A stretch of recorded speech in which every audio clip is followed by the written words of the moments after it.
కేకిరింతలు లెక్క చేయకు, పళ్ళున్న చెట్టుకు అలవాటేగా. కలత చందకు చందమామకే ఏటేట చవితికి నిందలేగా.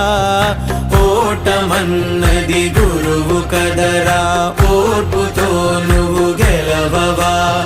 రేపుకే దిక్సూచి నిన్న రెక్కలే చుక్కానిరా.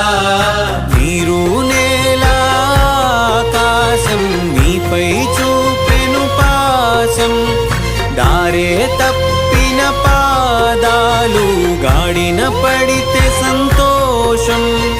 తరతరాల చెమట చుక్కలు లాల పోసెను భూమికే. బాధ్యతగా కొనసాగినాదో నైవేద్యమేగా స్వామికే.